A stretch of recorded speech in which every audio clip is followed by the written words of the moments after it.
Morning Mississippi, I'm Destiny Polster. The finish line, you can see the clock is ticking. It is a little after 8. That means they just hit the ground running. Volunteers say there's benefits to planting native plants as opposed to exotic ones. It's always a fun challenge to figure out how to start these live shots. You know, sometimes I consider jumping out in front of the camera. Should I surprise everybody or what? You described this as your guys' Super Bowl. Tell me a little bit about that. And it's not just a one-day Super Bowl. This is a week-long Super Bowl. Both sides of the aisle came together to stop what would have been a government shutdown days before the holiday.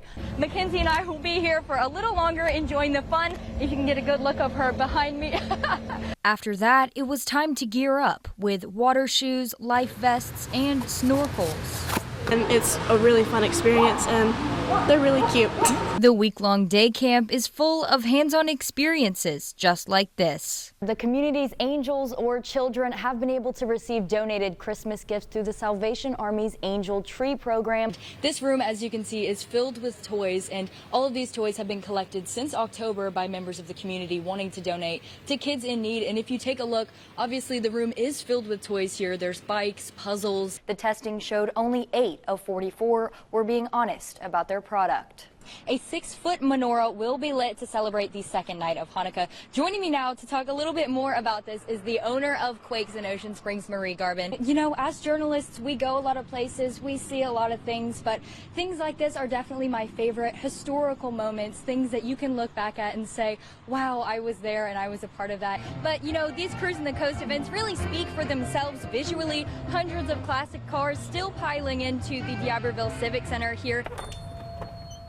And this door will be ringing nonstop all weekend long. I went to feel for the ring in my pocket and I realized the ring was missing.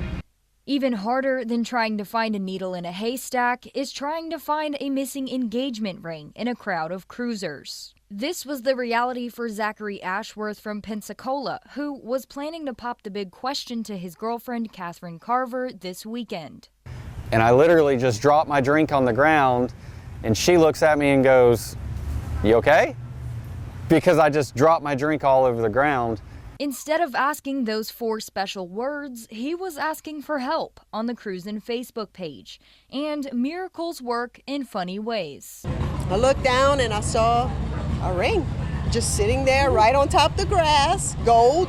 The ring was gleaming underneath a truck tire. The only issue was, whose could it be? I said, look, I got a problem. I found a ring and I have no idea what to do with it. I mean, like, how will I find the person out of 10,000 people? How will I find this person? The two kept the ring and waited and hoped. Later on that night, we were scrolling Facebook after we got back home, and we saw Zachary's post.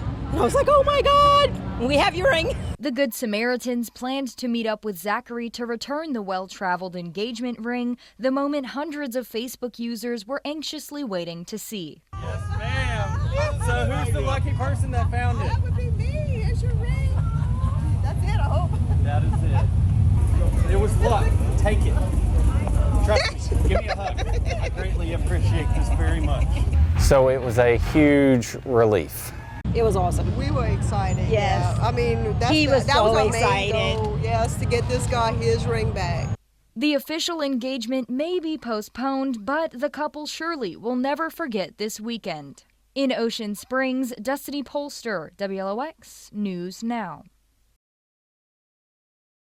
Because, you know, it's nothing like turning somebody's lights on and then they going back out. Bailey Peterson is a Coast Electric apprentice lineman. He was working amidst the more than 13,000 reported power outages in Hancock, Harrison, and Pearl River County. We just keep the mindset of, 10, 10, 2, and 2. We have to be safe. We come in with 10 toes, 10 fingers, 10 toes, and 2 eyes and 2 ears, so we want to leave that way.